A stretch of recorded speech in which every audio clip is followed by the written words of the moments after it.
The sky was heavy with smoke and ash, the sun a pale ghost behind the clouds.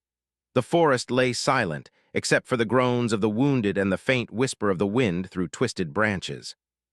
Blood soaked the ground, freezing in the bitter cold, a scar across the earth that could not be unseen.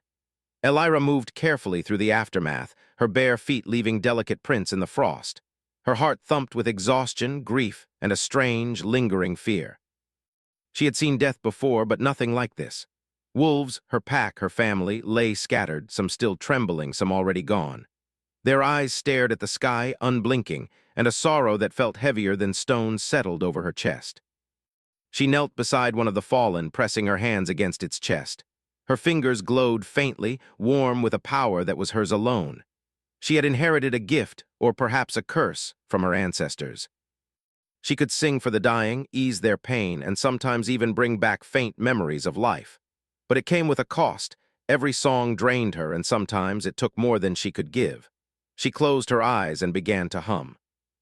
The sound was soft at first, almost like the wind moving through the trees. Then her voice rose, clear and haunting, weaving a melody of sorrow and remembrance. The wolves' breathing slowed, their muscles relaxed. For a moment the world felt lighter, as if her song could hold back the shadow of death itself. Farther down the ridge, Kalen watched from a high rock. His black cloak rippled in the wind, and his sharp eyes swept across the battlefield. He was the Alpha King, feared and respected across the northern lands. He had led the attack against Elira's pack as duty demanded, but he had never expected to feel this hollow. When the first note of Elira's song reached him, something inside him shifted. It was not fear. It was not anger. It was something older, something buried beneath years of command and conquest. Remorse. He felt it twist through his chest, tightening like a chain he could not break. He moved without thinking, descending the ridge with cautious steps. His soldiers had already begun gathering the wounded, treating their own, leaving him free to follow the sound. Each note drew him closer, as if the song had a will of its own, pulling him through the frostbitten trees. Finally, he saw her. Elira knelt among the fallen, her dark hair falling around her shoulders, her pale face lit with the glow of her power. She was fragile, yet in that moment, she seemed more alive than anyone else on the field. Her eyes were closed, lips moving in a prayer to the lost. And the song, it wrapped around him like a living thing, warm and cold at once. Kalen stopped, unsure whether to speak or retreat. Pride demanded control, but something else, a strange and undeniable pull, kept him rooted. He could not take his eyes from her. He had faced enemies and death itself, yet this girl, kneeling in sorrow and song, made him feel small in a way he had never known. Elira's eyes opened suddenly, and their gaze met. Her violet eyes, sharp and clear, looked straight into his soul. He felt exposed, naked in a way that terrified him. For the first time in years, he was unsure of himself, unsure of what to do. "Who are you?" he asked, his voice low, roughened by the cold. Elira's eyes did not waver. She had sensed him long before he appeared, had felt the weight of his presence, his power, and the sorrow buried beneath. "I am Elira," she said softly. "I sing for those who cannot speak, for those who are too tired to remember, and you are the Alpha King." Kalen's jaw tightened. How did she know? Her voice carried authority, calm and unwavering, as though she could see through the armor he had built over decades. "Why are you here?" he demanded, though part of him already knew the answer. "I am here because they are gone," she replied. "Because someone must honor them or their spirits will wander alone. Your soldiers came for war, I am here for mercy." Her words stung. He had not expected reproach, only obedience or fear. And yet he could not move, could not leave, could not ignore the song that now seemed to fill the air with living grief. Suddenly, a low growl broke the fragile stillness. Shadows moved along the edge of the clearing, curling and writhing like smoke, forming shapes too dark and unnatural to be ordinary wolves. Kalen's hand went to the hilt of his sword. The soldiers behind him stiffened, fear dawning in their eyes. Elira's voice did not falter. Her song rose louder now, each note sharp as ice, soft as snow. The shadows recoiled, hissing and twisting, yet they did not vanish. Kalen realized with a shock that this was not a normal attack. These were creatures drawn to sorrow, feeding on grief, drawn to the dying wolves' pain. He moved forward without thinking, placing himself between Elira and the shadows. "Step back," he commanded, his voice carrying over the wind and song. The shadows paused, sizing him up as if recognizing his power. Elira's eyes widened. "No," she cried, but Kalen ignored her. His sword glowed faintly, the Alpha's mark etched into the steel, a sigil of power that could challenge darkness itself. The shadows lunged. Kalen swung, moving with strength and precision born of years of battle. Each strike drove back the creatures, yet they came again, relentless as grief itself. He realized then that Elira's song was not just beauty, it was power. Her voice could soothe the dead, summon spirits, and perhaps even control the shadows that thrived on despair. As he fought, he noticed her hands rising, fingers trembling as she wove her song around him, around the creatures, around the clearing. Her eyes met his again, and for a brief moment he saw not a girl kneeling among corpses, but a force of nature, fragile yet unstoppable. With a final surge, Elira's voice cut through the shadows like sunlight through ice.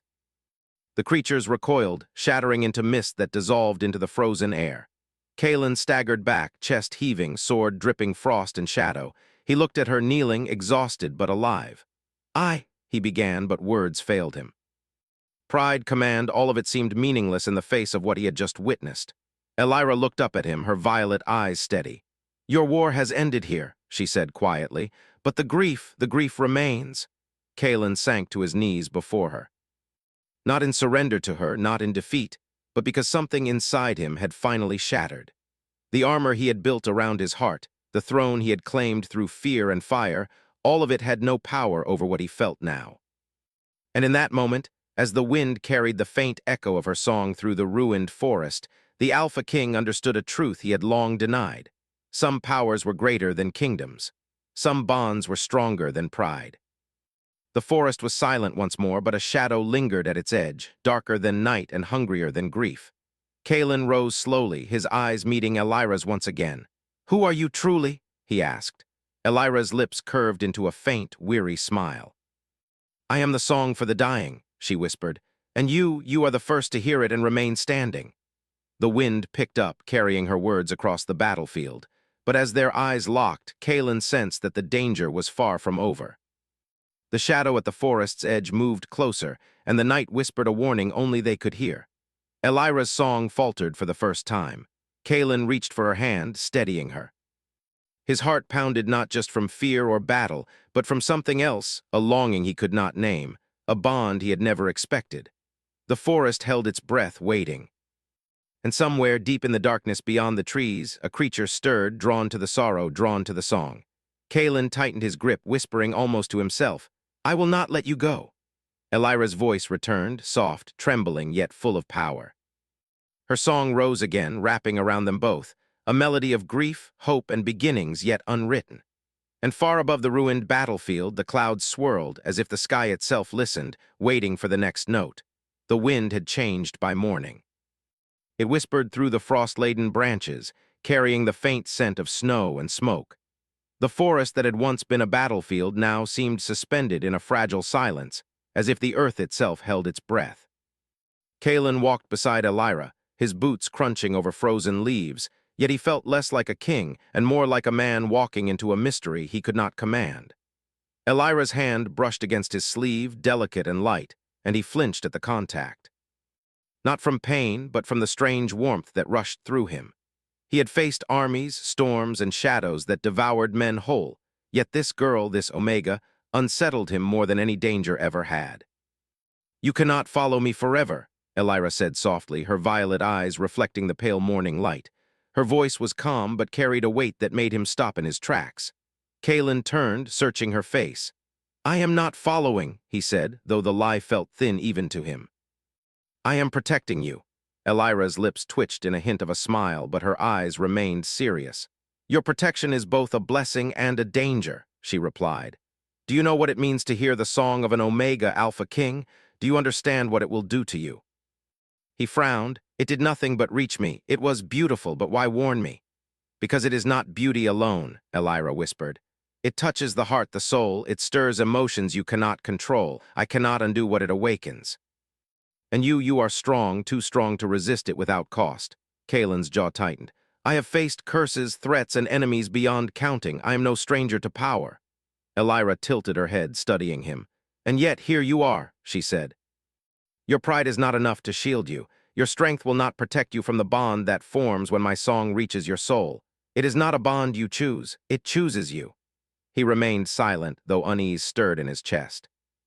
There was truth in her words, a truth he had not expected to confront so soon. The battlefield had been enough to show him that she was no ordinary girl, and her voice no ordinary song. They reached a glen deep in the forest, a hidden place where the frost had not yet claimed every leaf. Here, the sun broke through the branches in thin, pale streams, lighting the air with a soft glow. Elira stopped and turned to face him fully. "Sit," she commanded softly. "If you are to understand, you must listen fully." Kalen obeyed, though uneasily. He sank onto a fallen tree, boots brushing the frozen earth. Elira knelt opposite him, hands clasped as though preparing for a ritual. Then she began to hum. At first, the sound was low, like the murmur of water over stones. It was almost imperceptible, yet Kalen felt it crawling along his skin, into his chest, deep into the core of his being. The hum grew, blossoming into a melody both fragile and fierce, each note carrying sorrow, hope, and memory. Kalen's eyes widened. He had felt many things in his life: anger, pride, fear, desire, but never this. The song wrapped around him, caressing, probing, demanding. He wanted to resist, yet he could not. Every fiber of his being responded, though he did not understand why. Elira's eyes met his, calm and piercing. "This is my gift," she said softly. "It heals, it remembers, it restores, but it also binds. It reaches into the heart of whoever hears it most deeply, and once it reaches you, Alpha King, there is no turning back." He swallowed hard, chest tight. "Then why sing it for me?" "Because you needed it," she whispered. "Because even kings can be lost in shadows of their own making. Because I saw what you carry in your heart and I could not let it destroy you. Not yet." The words struck him harder than any blade. He had built walls around himself, raised them high with pride and authority. And yet here she was, singing not just to soothe, but to unravel the pieces he had so carefully hidden. A sudden rustle in the trees made them both tense. A wolf emerged, silent and pale, one of the spirits that had been called by her song the night before. It paused, regarding Kalen with eyes that seemed to see past the mortal shell, past armor, past crown. Then it vanished, melting into the forest as if it had never been. Elira rose slowly, brushing snow from her robes. "Do you see?" she asked. "Even the spirits respond to the Omega's voice, but it is not all power. It is also a test. I cannot control the outcome." Kalen stood as well, his hand brushing against the hilt of his sword. "And if the outcome destroys me?" he asked. Elira smiled faintly, but there was sadness in it. "Then you will find what it truly means to surrender and perhaps to rise again." For a long moment, neither spoke. The forest held its silence, broken only by the distant cry of a hawk and the whisper of frost-laden branches. Kalen felt a tension building in his chest, a mixture of fear, longing, and admiration he had never experienced. He realized that her power was not just in her voice, but in the way she could strip him bare, expose every weakness, and leave him wanting more. "You are dangerous," he said finally, a shadow of a smile on his lips. Elira shook her head. "I am only what I am. Dangerous is what others see when they cannot control what they hear or feel." Kalen studied her, wondering how she could remain so calm, so certain when the world had crushed her pack, when the shadows still lingered beyond the trees, when death waited in silence. And yet she radiated a strange strength, a power rooted not in fear or violence, but in sorrow and courage. He realized then that he had underestimated her. Perhaps it was not her song alone that held power, but her will, her heart, and the way she faced death with grace. A movement in the trees snapped his attention. He drew his sword, muscles tensing. But it was only a deer, stepping softly through the frost, its eyes wide and cautious. Elira laughed softly, the sound like wind chimes in winter. "Even kings forget how to see clearly," she teased, though there was warmth in her eyes. Kalen lowered his sword, yet he could not shake the sense of unease. The forest was not yet safe, and neither of them would remain untouched by what had begun between them. She stepped closer, voice dropping to a whisper. "You feel it, don't you? The pull of the song, the bond it begins. You cannot deny it, not completely." He met her gaze. His pride urged him to resist, to claim control, to command her to stop, to turn away. Yet even as he thought these things, he realized the truth. He did not want to resist. There was a part of him, buried deep, that wanted to hear every note, every breath, every echo of her power. The shadows that had haunted the battlefield were still out there, lurking in the darkness. But in that glen, in the pale winter light, Kalen felt a strange peace, fragile and fleeting. and he understood something he could not fully name. The Omega's song was not just a gift or a curse. It was a bridge, fragile but unbreakable, between grief and hope, death and life, solitude and connection. Elira's hand hovered near his, uncertain, as if weighing a choice she could not yet make. Kaelin reached slowly, taking her hand gently in his. The warmth of her skin, the softness of her fingers, sent a shiver through him he could not suppress. "Do you trust me?" she asked, voice trembling slightly. Kaelin's chest tightened. He had trusted few in his life, and fewer still had ever touched his soul. But now, looking into her violet eyes, hearing the faint echo of her song still lingering in the air, he nodded. I will trust you, for now." Her lips curved into a small, hopeful smile. "Then stay close. The darkness is not gone, and soon it will test us both." Kaelin nodded again, his hand holding hers a promise he could not yet define. Outside the glen, the forest shivered, as if aware that a new alliance, delicate and dangerous, had begun. And in the shadows beyond the trees, unseen eyes glimmered, waiting for the moment to strike. The Alpha King and the Omega remained in the glen, bound by song, grief, and a strange new understanding. Neither knew what tomorrow would bring, only that they would face it together or fall apart trying.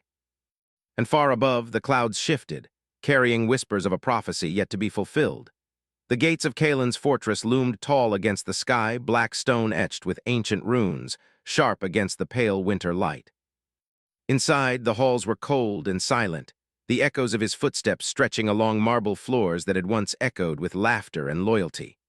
Yet now, after years of war and conquest, the palace felt hollow, a place where power alone could not heal the wounds of the past. Elira walked beside Kaelin, her hands folded in front of her, eyes scanning the grand halls with quiet caution. She had never been inside a place like this. Everything was massive, imposing, and intimidating, and yet she felt no fear. Not of the walls, nor the guards, nor even the Alpha King beside her. Her focus was on the fragile balance of power, the hidden tensions that ran like invisible rivers beneath the surface of the court. Kaelin's steps were measured, his eyes scanning as well, though his attention often flicked to her. He had brought her here under the guise of protection, though he knew some of his court would see her differently, as a threat, a tool, or perhaps even a pawn in their schemes. Yet he could not let her face danger alone. Not after the battlefield, not after the song that had pierced his heart and unraveled his pride. The first courtier to greet them was Lord Theron, Kaelin's chief advisor. His hair was silver, his robes rich and dark, and his gaze sharp and calculating. He bowed low, his eyes lingering on Elira in a way that made her instincts flare. "Your Grace," he said, voice smooth. "And this is your guest." Kaelin's expression was firm. "She is under my protection," he said, voice low but commanding. "She is no guest, she is the Omega who sang for the fallen wolves." A murmur ran through the room. The Omega. The word carried weight, a mixture of reverence and fear. Elira met Theron's gaze, calm and steady, yet aware of the invisible line she now walked. In the court, perception was everything. She could feel the tension, the unspoken questions. Who was she? Could she be trusted? Was she truly as powerful as her song suggested? Theron inclined his head, though his eyes never left her. "If it pleases your Grace, then we welcome her," he said carefully, though the undertone of doubt lingered in every word. Elira's lips curved in a faint, polite smile.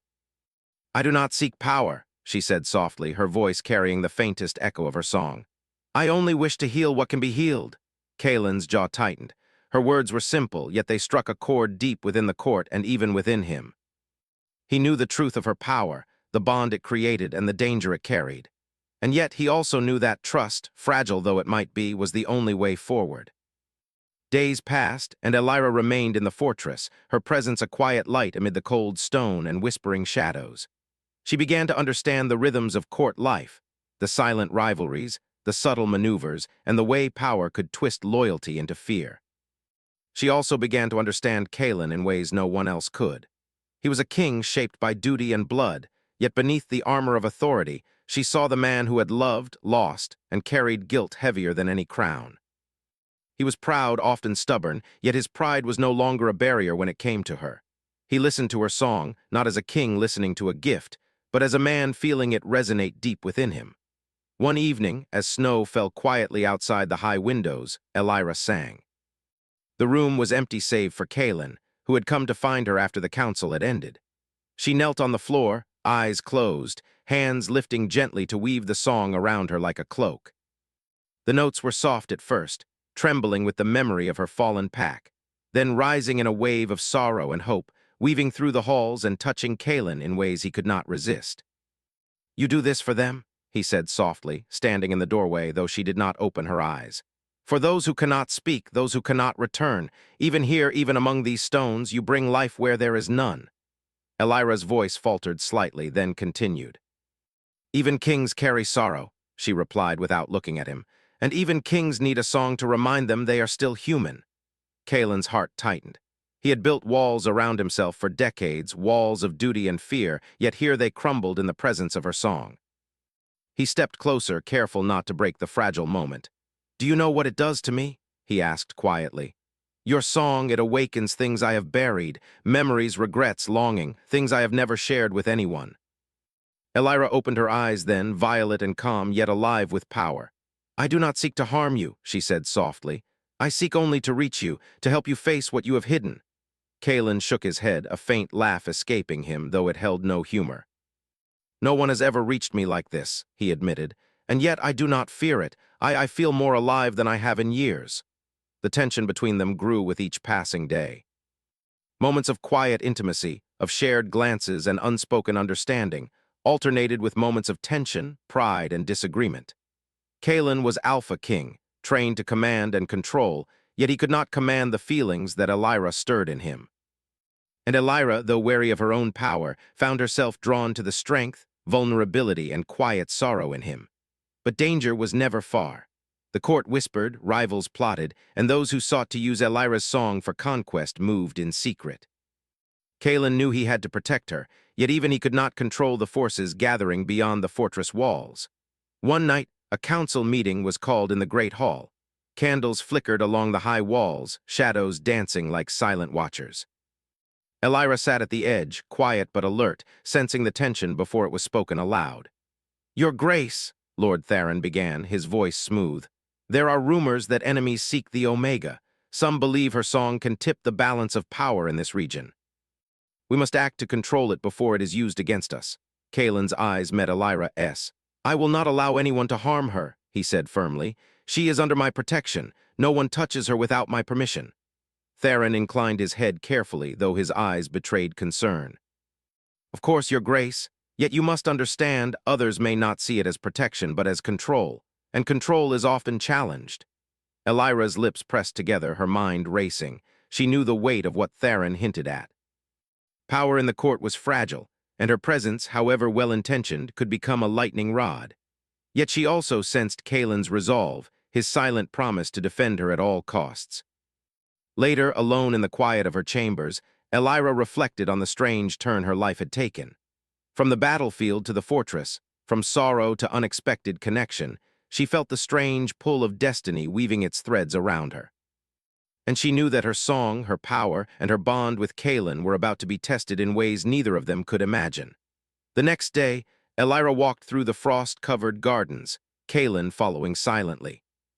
Snow crunched beneath their boots, the cold air sharp against their skin. The palace walls were behind them, but the forest beyond seemed alive, whispering with unseen eyes. Kalen stopped beside a fountain, frost glinting in the morning light. "I did not think I would find someone like you," he said quietly. "Not after all I have seen, all I have done, and yet here you are." Elira looked at him, her gaze steady. "And you, Alpha King, are more than the stories say. Strong, yes. Proud, yes. But also capable of change, of feeling, of surrendering when it matters most." He frowned slightly, though a faint warmth touched his lips. "You make it sound easy." "It is never easy," she replied, "but it is necessary. For the living, for the lost, for those we cannot save otherwise." Their eyes met again, and for a long moment the snow fell in silence, a quiet witness to the bond forming between them. Yet even as they shared that fragile connection, a shadow moved at the edge of the gardens, watching, patient and dark. Kalen sensed it first, a prickling at the back of his neck, the familiar stir of danger. He drew his sword, eyes narrowing. Elira placed a hand gently on his arm, her touch steadying, her voice soft but firm. "We face this together," she said. "Whatever comes, we do not face it alone." Kalen nodded, understanding that this was more than a promise. It was a truth. Their bond, fragile and newly forged, would be tested by forces beyond their control. Forces that sought not just the Omega, but the Alpha who dared to kneel for her. The shadows at the garden's edge shifted once more, darker, hungrier, drawn to the song yet to be sung and the power yet to be revealed. Kalen tightened his grip on his sword, standing protectively beside Elira. "Then let them come," he whispered. "We will face them together." Elira's violet eyes met his, unwavering, and she nodded. The wind carried a faint echo of her song, not yet full, not yet strong, but a warning to all who would dare challenge them. And high above, the sky darkened slightly, as if the heavens themselves were watching, waiting for the moment when fate, power, and love would collide. The night was colder than any Kalen had ever felt, the frost biting at the edges of his cloak, carrying with it the scent of danger and fear. The forest surrounding the fortress trembled under the weight of something ancient and restless, shadows stretching like living tendrils in the moonlight. This was no ordinary threat. Kalen could feel it deep in his bones. Something had been drawn to Elira, to the Omega who had sung for the dying wolves, and it was coming now, unstoppable and hungry. Elira stood beside him, her violet eyes scanning the dark line of trees. Her hands were bare, yet the faint glow of her power lingered around her, delicate as frost on a winter branch. She did not speak, for words could not capture the weight of what was coming. She had already sensed it. The creature, ancient and corrupted by grief, drawn to sorrow and despair, had been moving silently toward them for days. Now it was almost upon them. Kalen drew his sword, the steel gleaming in the moonlight. His grip was firm, the alpha mark etched into the blade, faintly glowing, a sigil of his authority and power. Soldiers gathered behind him, tense and silent, but he knew it would not be enough. This was a force beyond their strength, beyond any normal battle. Only Elira's song, her power, could hope to turn the tide. "Are you ready?" he asked softly, his voice low so only she could hear. Elira met his gaze, calm but determined. "I am," she said, "but this will demand everything I have, and perhaps everything you have as well." Kalen nodded. He did not hesitate. He had seen her power before, had felt it unravel him and reach into the depths of his soul. He would not falter now. Together they would face whatever darkness approached. The first shadow moved, a massive shape slipping through the trees like smoke. Its eyes glowed with an unnatural light, reflecting every sorrow and every fear it had consumed over centuries. The ground trembled beneath its weight, and a low, bone-chilling growl echoed through the forest. Soldiers faltered, whispers of fear passing among them, but Kalen stood firm. "Stay close," he commanded. "Do not let it divide us." Elira stepped forward, lifting her hands, her song rising like a fragile flame against the darkness. The first notes trembled, soft as snow on a winter morning, reaching out to the shadows that surrounded them. The creature recoiled slightly, hissing and twisting, yet it pressed on, relentless as grief itself. Kalen moved beside her, sword swinging with precision, keeping the creature at bay. He realized, even as he fought, that Elira's song was more than melody. It was a bridge between life and death, sorrow and hope. Every note wrapped around the creature, probing, unraveling, reminding it of what it had lost, of the pain it had carried. "Kalen," Elira called, her voice rising in a wave of power. "Reach for it, feel it." "You must give it strength as I sing," he understood instantly. This was not just her battle, it was theirs. He planted his feet firmly in the snow, closing his eyes, and let himself feel her song, letting it flow through him. Pride, fear, anger, grief, all of it melted into the melody. And slowly, almost imperceptibly, the shadow began to falter. But the creature was ancient. It shrieked, a sound that tore through the forest like ice splitting under pressure, and surged forward, faster and stronger. Kalen swung his sword with all his strength, but the steel alone could not hold it. Elira's voice faltered, her hands trembling, and for a moment it seemed as if the darkness would consume them both. Kalen grabbed her hand, steadying her, and whispered, "Do not falter." "We are one in this, you and I," Elira nodded, drawing a deep breath. And the song rose again, louder now, stronger, weaving around Kalen, the soldiers, and even the creature itself. Memories of the fallen wolves, the love and loyalty Elira had held in her heart, the sorrow and hope of those who had perished, all of it became part of the melody. The forest seemed to shiver with it, the snow falling in slow, glittering flakes, each one carrying the echo of life. The shadow shrieked again, smaller now, as though the sorrow it had thrived upon was being peeled away. Kalen felt a surge of power, not his own, but a shared strength, a bond forged in trust and song. He struck with purpose, not to destroy, but to guide the creature toward the light that Elira's voice had created. Slowly, inch by inch, the darkness began to dissolve, not into nothing, but into something new. Its twisted form softened, its glowing eyes dimmed, and it became what it had once been, a wolf, lost and sorrowful, now returned to the world of life. It gazed at Elira, recognition in its eyes, before vanishing into the forest like a whisper. Kalen fell to his knees, chest heaving, sword trembling in his hands. Elira's hands rested on his shoulders, her eyes soft but strong. "It is done," she whispered. "The requiem is complete. The wolves are free." He looked at her, eyes wide with awe and disbelief. You did this," he said, "all of it." She shook her head, a faint smile curving her lips. "We did this together." The wind carried her words through the frost-covered forest, wrapping around Kalen like a promise. And in that moment, he understood what it truly meant to kneel, not in surrender, not in weakness, but in recognition of a power greater than his own, a bond that could not be broken by pride or fear. Days passed after the battle, and the fortress slowly returned to its rhythm. The court murmured with tales of the Omega who had sung for the fallen wolves and the Alpha King who had knelt before her. Yet, for Kalen and Elira, the world outside the walls was less important than the quiet understanding between them. Elira's song became part of the fortress itself. She would walk the halls, her voice carrying hope to the wounded and weary, her melody weaving life and memory into the stones. And Kalen, once a man ruled by fear, pride, and command alone, found himself listening, learning, and surrendering to something he had never thought possible: love, trust, and redemption. One evening, as the sun dipped below the horizon, casting the sky in hues of gold and crimson, Kalen and Elira stood atop the fortress walls. The snow glistened like 1,000 stars, the forest quiet and still, yet alive with unseen life. "You saved more than the wolves," Kalen said softly, his voice low against the wind. "You saved me." Elira looked at him, her violet eyes steady and warm. "And you saved me, Kalen," she replied. "You believed in me when the world did not. You did not command me.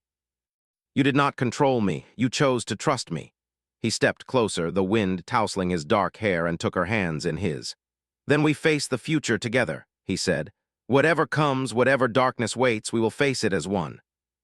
Elira smiled, a radiant, serene expression, and nodded. "Together," she whispered, and for the first time in a long while, the forest and the fortress felt whole. The past was remembered, the lost honored, and the present filled with possibilities. The bond between Alpha and Omega was no longer forged in battle alone, but in understanding, trust, and a love that neither darkness nor fear could break. As night fell, the full moon rose over the fortress, casting silver light on snow and stone. Elira's song drifted softly on the wind, a melody of life and memory, sorrow and hope. Kalen knelt beside her once more, not as a king kneeling to a subject, but as a man kneeling in awe, gratitude, and love. And far above, in the quiet sky, the stars seemed to shimmer brighter, as if blessing the union forged by song, courage, and trust. The wolves howled in the distance, free and alive, a chorus to her melody.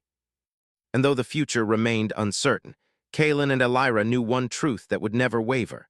Together, they could face any shadow, heal any sorrow, and walk into the world unbroken, their hearts united by the song that had begun on a battlefield and would echo forevermore.